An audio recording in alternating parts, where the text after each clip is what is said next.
Hi there, thanks for joining me. On the 3 Series again, got a problem with the heater. It's blowing colder out the driver's side than it is the passenger side. Passenger side seems to get up to temperature quite quickly. Driver's side is really slow and it never gets to a full temperature, it just blows like lukewarm air out. Does seem to be quite a common problem on these. This was working absolutely fine until I replaced the water pump. And I did put a can of K-Seal in. This stuff is amazing. I don't know if that's given me a problem. I've had no issues with K-Seal in the past. It's always worked fine. But in this case, I can't see any other reason why I would have got this blockage. Beyond the dashboard, you've got this heating and ventilation unit. And you can see the 4 vents on the top. That's left and right, up and down. And that's where your heat comes from. This matrix unit is a little radiator in that heater box. And it's got water going into it. Hot water flows through it, left side, driver's side, and on the right hand side is the passenger side. Now you see the passenger side is nearer to the pipes going in, so they get first dibs at the flow of hot water. Reason I'm saying a blockage, this heater system works, the matrix it's almost split into 2. You've got blowers for the driver's side on one side, blowers for the passenger side on the other, all through the same matrix. So the matrix is the same temperature supposedly for both sides. But what can happen is, if you get some sediment in the matrix, only half of it gets hot, which is generally the passenger side, because that's the side nearest the intake and outtake pipes. And the bit on the right for the driver's side just doesn't get up to temperature. Hoping that's what it is. I'm going to try flushing the system out. I'm going to try pumping water with the jet wash or a hose pipe through the heater matrix forwards and backwards, see if I get any sediment out. Hopefully that's going to sort the problem out. I can't see it being anything else because it happened almost instantly. As soon as I put it back together again after doing the water pump, it wasn't working properly. Right, enough waffle. Let's get the covers off. Well, the cover. The pipes are dead easy to get at, nice and accessible, and let's get some fluid going through them. Now, on some of the older models, on the older style cars, you had at the side here there was 2 heater valves, one for the driver's side, one for the passenger side. That altered the flow through the car differently to this one. This is, like I say, it's a single matrix in this one. So yeah, let's strip it down. This hasn't got those heater valves here. Everything's all done inside the car, but we can get at the pipes here to back flush it. Let's go. We'll get some light on the job. This is the Milwaukee light bar. Links for everything are in the description, parts and tools. We'll just pop that engine cover, give it a little tug, off it comes. So the 2 pipes that we're interested in, we've got this one here that comes up and goes into the plastic valve there, if you like, going into the side of the engine. And then the other one is the one next to it. You can see where the 2 of them go through the bulkhead. The other one is just at the side of it, which comes all the way down and goes to the bottom of the radiator. They're both on quick release clips, so we shouldn't have any troubles getting them off. Let's go and get a little screwdriver and we'll have these out of the way. This one here is the first one that's going to come off. I'll pop that off at the bottom there. And as we come around here, this one here is where we're going to take it off from, just underneath the top hose part there. So this is the other one we need to get at. So we'll get a screwdriver down and just pull back the little retaining clip. There's a little gap for it to go into. You just pop it in and then pull it towards you. You don't need to take it all the way out. It just goes to a loose position there like that. You see how it's come out, and now the pipe will push off the bottom. They can be a bit stiff and sticky, especially if it's not been off for a while. This ain't been off for, you know, a good 13 years. But it will go like that. And I'll try and catch some of the juice with an old tub there. I've got just a milk bottle that I've just cut the top off. I'm going to move that out of the way because that's just blocking me a little bit. So I've just popped the 2 screws out the front and the one on the top. That's the air. It's like an air dampener. Stops some of the intake noise when you're driving. Like I say, links for all the tools in the description. And now we can pop that pipe off there and just catch as much of that antifreeze as we can. I don't want to get much of it on the floor if we can help it. I've got some new stuff to go in.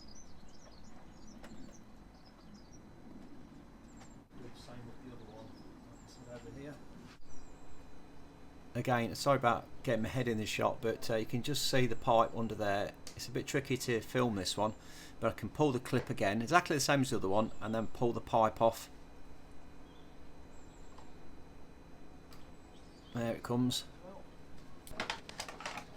And we'll do the same again, get the bottle in there. It's a bit tighter, this one, but I'll try and catch as much of that as I can.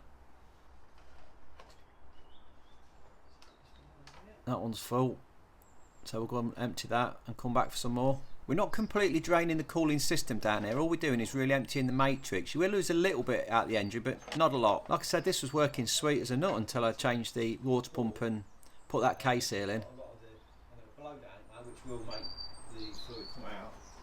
Okay, so airline. I'm going to try that just to get all the old antifreeze and all the fluid out of the pipe, because obviously when I'm flushing it, it's going to be going all down the floor. And I don't want to be getting too much antifreeze down the driveway. So if I can get it out with the airline and just clear the system into my tubs, and all of them, and that's why my belts are squeaking on the car so much, because I keep getting antifreeze on them. It's a pig to get off. I'm going to have to replace that at some point, because the squeaking drives me insane.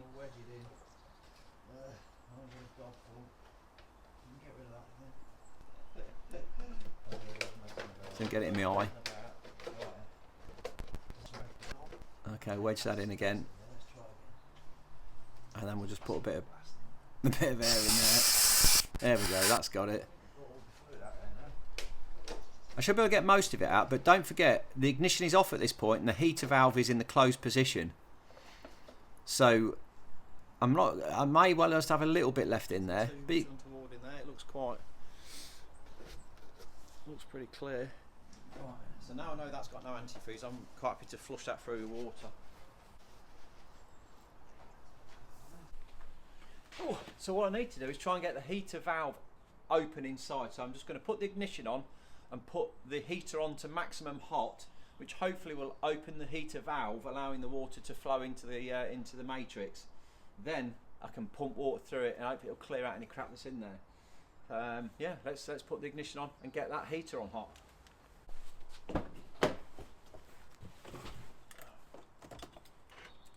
Can save up to £250 per booking. Okay, so heat is now showing 28 on both sides.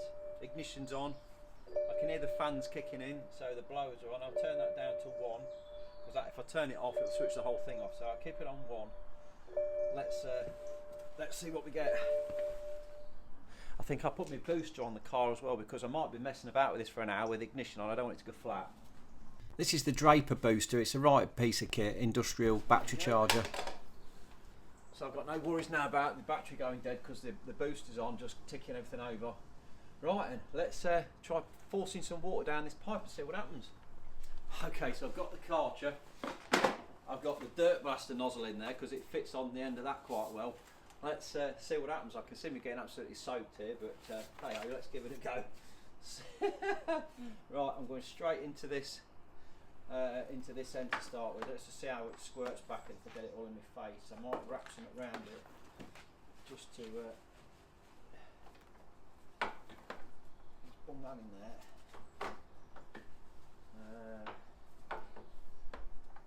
Well, let's just see what happens.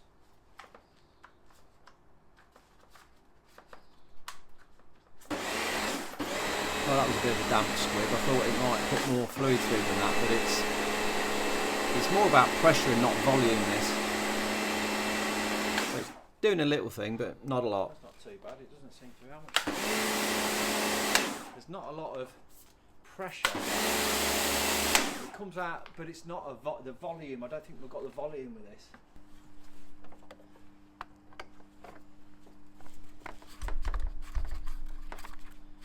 We'll go again though, give it a really good, well, a good chance to clear anything out if there is something there that this might just shift. I'll fast forward it a little bit, but I kept it on there for a good couple of minutes. It's got a straight hose pipe. Let's just see what happens with that. See if that's, see what it looks like with the hose on it. So this is just a hose pipe with a little ball valve on there with a 15mm plastic pipe on the end of it, and it fits quite nicely into the hose. And this has obviously got a lot more volume now blowing through it. Yeah, I've got full flow coming out the bottom of there now. That's quite a good flow.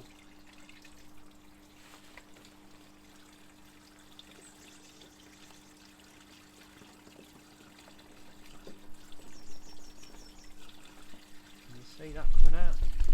No, not really. It's really hard to get down, look. I'll show you better in a minute though. I've really let this run for a good amount of time. Get plenty of fluid through it. Try and clear out any crap that's there. That's pretty clear, that is. Really clean as a whistle. It's cold, I don't know that much. Let's try it in the opposite direction. There's no electrics down there, so we should be alright, and we'll get that into the tube there. Now this is the one that really made the difference. And go with it.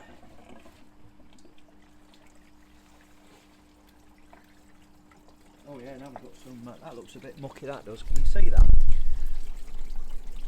It looks pretty clear from here, but there was definitely colour in there. I'll show it again in slow motion. And see that there, look? It's not clear. It's got a colour to it. It gets clearer as we go on. Oh yeah, that's got some colour to it. Which makes me think that bottle must have had a clump in it. I couldn't have shook it up properly. So I'm kind of hopeful this is going to sort it. It's coming clearer now. We've got a really good flow through there. And we'll just leave it on there for a good while, like I say.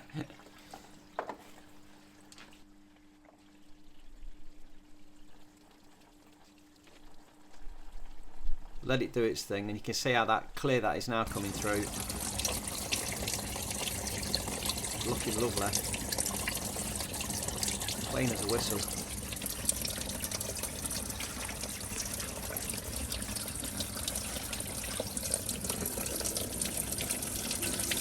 So that matrix should be nice and clean, nice and clear.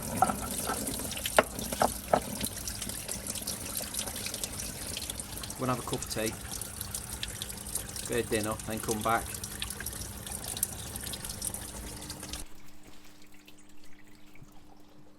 Right, I'm going to try one last thing. I'm going to drop I've got another pressure washer with a bit more oomph to it. I'm just going to try that and see if it blows it. And I'm going to go this way because that did have more of a result. I was getting lots of crap coming out of there. So I'm going to go from this side again with the other pressure washer. It's a bit snugger in there now.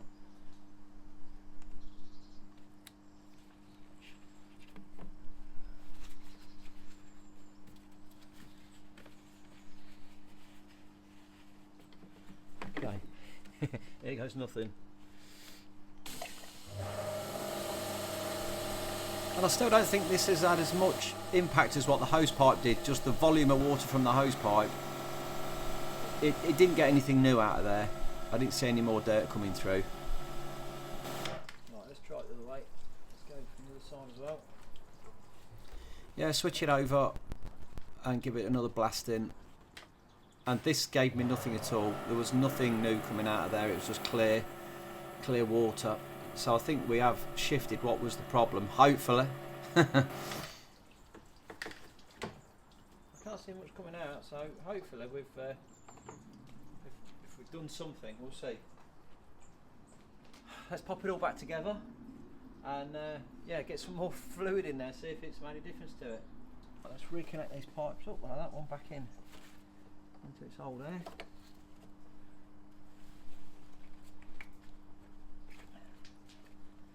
Put the clip back down. That's one in. And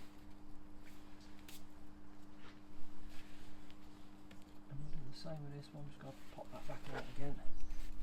I find these always go back on better if you've got the clip out when you're pushing it on. You're supposed to be able to just shove these on with the clip in place, but it does make it more difficult. I think you will stand a better chance of knowing that it's on proper secure if you release the clip, push the pipe on, and then put the clip down and get it into place. I think I need a new coat. Look at my sleeves, a bit ripped, isn't it? Even more so now, look. We'll pop the top off.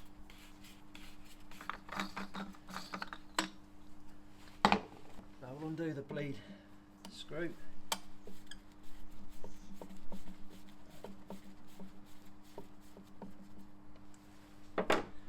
Get some antifreeze in there.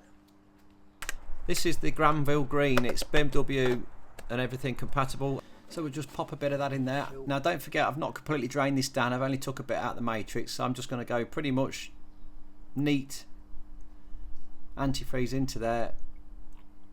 And then I will just top it with a little bit of water as well. And I'm just trying to get the little float up. Some water in as well. There we go. We want to fill this until it starts to come out. We might have to just start the car up, and that'll help the flow. You can fill this, keep filling this until it comes out. If you are struggling with airlocks, you just fill this right up to the top, and then it will definitely come out of that little bleed valve. Then you can suck some out once you've started the car and got circulation. So it's not a problem. There's no harm in filling this right to the top. Start the engine up. And straight away, there we go. We've got some fluid coming out, popping a bit of air out of there as well. And I'm looking for the little jet inside the tank. If that's flowing, we know we've got a good circulation and we can lock that down.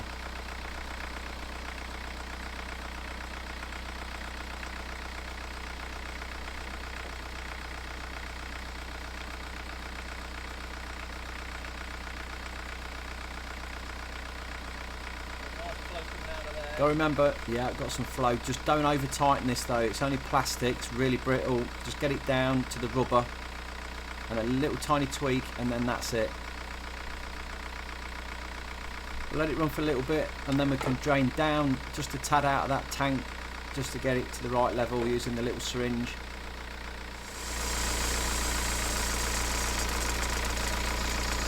Got flow through there. Yeah, I'm happy with the flow, so we can just drain down a tiny bit of this antifreeze just to get that little knobble down to the top of the tank. A couple of syringefuls should do it. Then we'll pop the cap back on again. Give it a good wipe round. And you really hear the belt squeaking now. That antifreeze on there is yeah, really making a racket. It might burn off a bit, we'll see. We can have the air intake damper thing back on again. We'll drop that in, get the screws back through. Lock that up and then pop the engine cover back on as well. Take the booster off. Happy days. Oh, let's have a quick look then. Now I am running the engine from cold, so it's going to take a little while. I have still got the EGR valve on this one, which is an EGR cooler, so it basically forces coolant round the EGR valve through the exhaust gases, and it warms up the cooling system quicker. So we should really start to feel some heat coming through quite soon. That is one of these, the downside if you take the EGR valve off on these, it does take a while longer for your heater inside the car to warm up on a cold day. I'm just starting to feel a little bit of warmth coming through.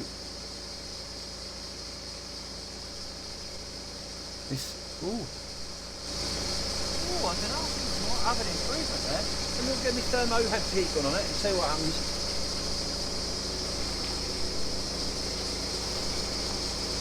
Right, let's have a look then.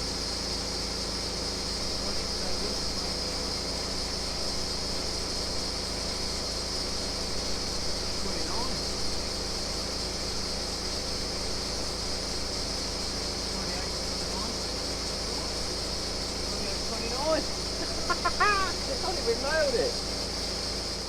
Again there, 21. I don't know, it's 22.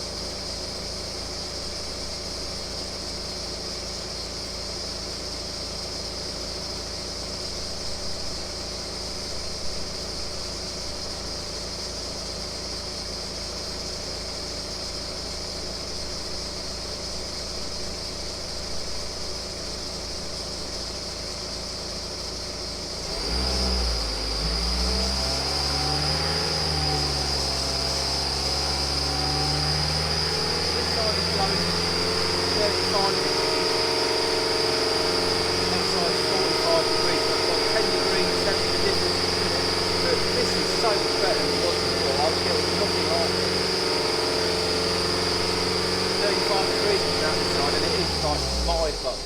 About 1 degree outside today. It's really cold. Got 2 degrees outside today.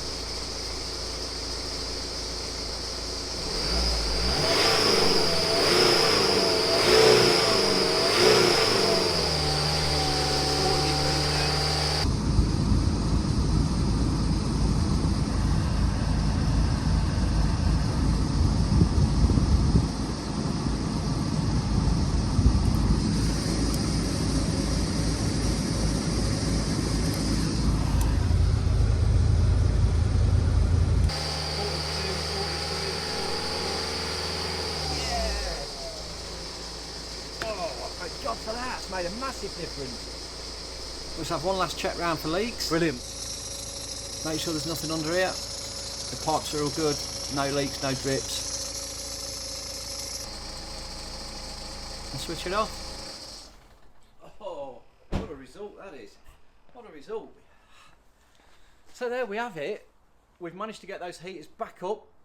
Now the passenger side, for me, I think it's always going to be slightly cooler than the driver's side because of the way the layout. The first sort of the hot water passes the passenger vent before it gets to the driver's vent. So obviously that's going to take some heat away from the matrix before it actually gets to the driver's side. So we're always going to have a slight difference in temperatures, but like that, we've got 40 degrees plus coming out of both sides, drivers and the passengers. That's plenty enough. That's wonderful.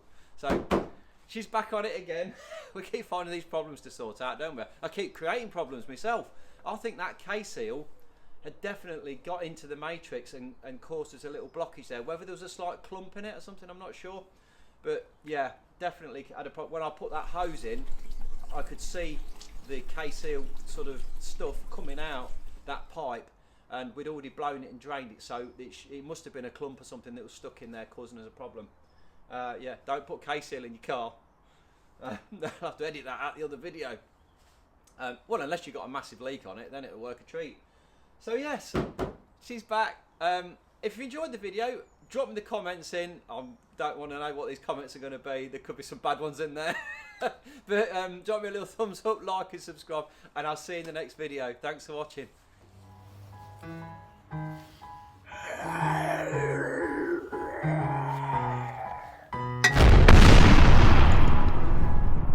Wake up, today's gonna be a good day. Wake up, today's gonna be a good day. Wake up, today's gonna be a good day. Wake up, today's gonna be a good day. Wake up, today's gonna be a good day. Wake up, today's gonna be a good day.